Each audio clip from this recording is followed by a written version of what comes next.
5, 4, 3, 2, 1.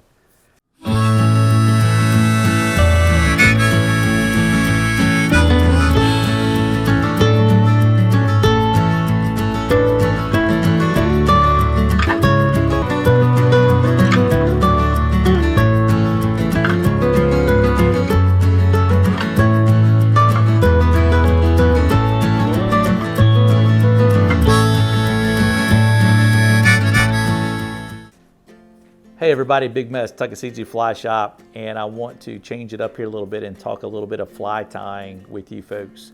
And more so specifically, when we're talking about fly tying, we're going to talk about some feathers that we use for our dry flies. Some of the options that we offer at the shop at all three of our wonderful locations, also online at flyshopusa.com. I get asked questions while tying flies. Some of you folks comment back in the videos and ask me questions about the feathers. And I will tell you that the feather industry has changed a lot over the years. And what I mean from that is, when I started tying flies a long time ago, and when generations before me were tying flies, a lot of us folks would have a Dominecker or a rooster running around that may be a ginger or a barred ginger, a light ginger, or a white, a black. And that would be the areas where you would actually get the feathers for your flies. There was no fly shops. There was no one breeding birds commercially for fly tying like we have today. So you use what was readily available. Did those flies catch fish? Absolutely. I have a phrase, ugly flies catch fish. And I truly mean that in a lot of ways. However, with the advent of the science and biologies that we have today, there are specific birds that are bred by folks to get these wonderful, wonderful feathers that we currently have today. Now, they do come at a cost. The cost is certainly higher. However, you also get a better value, because typically, more often than not, you're going to get more flies out of a product than you did years ago. So you're getting, your cost of fly is less based upon your materials. So you have a few options. You have capes, you have saddles. Which one should I be using? What's the differences between a number one, a number two, and what are some things you should be looking at, and what are core colors? We'll start with core colors. If you're going to do a lot of fly tying, such as your Atom style flies, usually you have a grizzly, which is sometimes called a Dominecker. If you hear me say that, that's what I mean in a lot of my videos. But it's a grizzly. It's a barred white and black combination, very common that you see on your Atoms, your parachute Atoms, a lot of your standard dry flies, as well as a brown or a Coachman brown. There's a couple of different color combinations in that, but it's kind of that darker brown. So if you had to just pick two colors, you'd want to go with a grizzly, you want to go with a brown, and then build from that. If you start thinking about your bluing olives and those things, you can get a blue dun, a light blue dun. Those are excellent colors too. And then here in front of me, I have a couple of ginger options, which work really well for us here for a lot of our yellow flies that we tie, yellow Sallies, Jim Charlies. They work exceptionally well. When you're tying, some of the distinct advantages that we have today over 15, 20 years ago is the stem. On these wonderfully bred birds, the stems that we have are really supple. I don't know how well you can see this here, but I'm able to really bend that stem, and that's going to wrap around my hook shank quite nicely, allowing for nice even wraps as you go to have a wonderfully tied and a durably tied fly. Regardless if you're using a saddle or you're using a neck, you're wanting to look for those same things. So what I like to do is inspect. I want to pick it up. I want to look at the bird. How long is the feather? How useful is the feather? Meaning, if I am looking here at a neck, for instance, how many feathers of this I'm going to be able to use for dry flies? How many feathers would I be able to use maybe for some winging material, maybe some hackle on some woolly boogers, to tell me if this is a really good value and something I'd want to purchase. So I like to look at the stem, make sure that stem is nice and supple, which you can see here on this particular ginger neck, it is. And this is a number 2. This is a 2 grade. But I also want to look at the barbule count. the feathers that have a higher barbule count will get a better grade than your feathers that don't have a high of a barbule count. Does that mean that those feathers are no good? That's not what it's saying at all. It's just letting you know that count is a little bit different. When they inspect these and they grade these, they look at the tips. So as these birds are walking around, if you get some damage to these tips down here, that will knock it down a grade.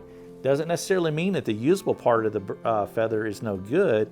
They just downgrade that particular feather for you.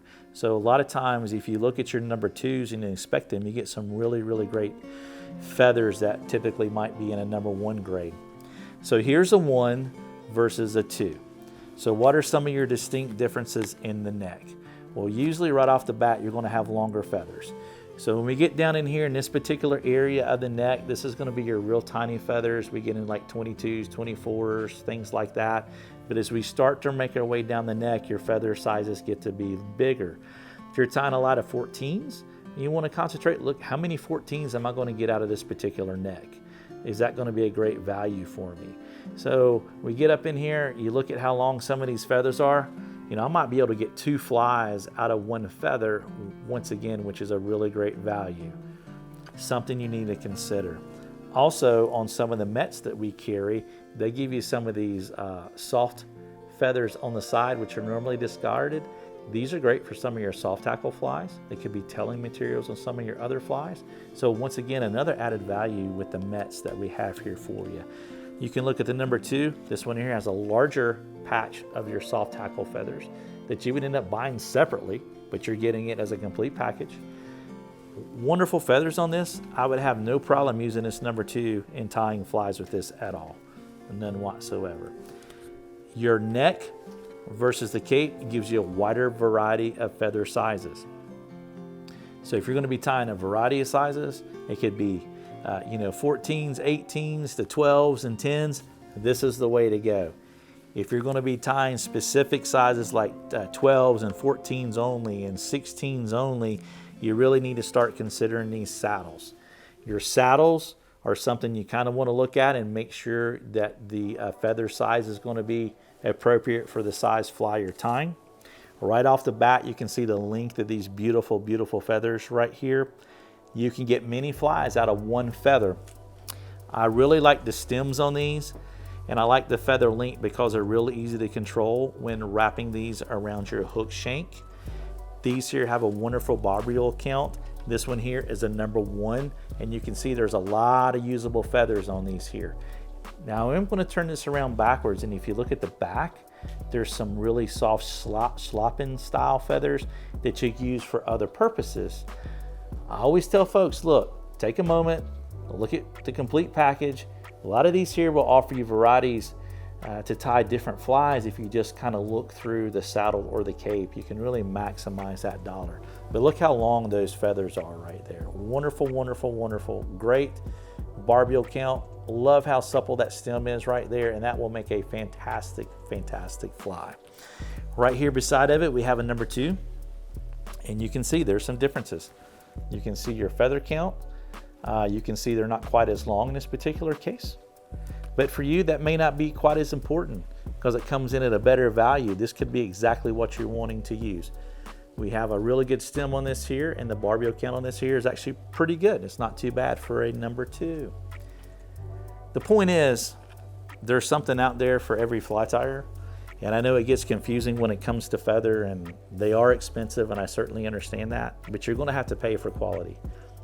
It's a lot easier, and this is the gospel, it's a lot easier to tie a quality fly with quality materials, such as feathers like this, versus trying to tie a fly when your materials are not quite as good. So if you have a stem that's not quite as supple, you don't have that high barbule count, the fly is not going to tie as easy, and it's also not going to look as good. Okay, so if you folks have any more questions or comments about this, feel free to put them in the comment section down below. You can reach us at 828-488-3333. Feel free to stop by any of our shops. That's 3 Depot Street, Bryson City, North Carolina, 110 Depot Street, Waynesville, North Carolina, and 530 West Main Street, Silva. We have all these feathers hanging up. Open up the packs like I did today. Touch them, make sure it's going to do what you want to do. folks, we appreciate you tuning in to the video. Give us a thumbs up. Let me know in the comment section about what you think about feathers, and I look forward to seeing you folks on the next video.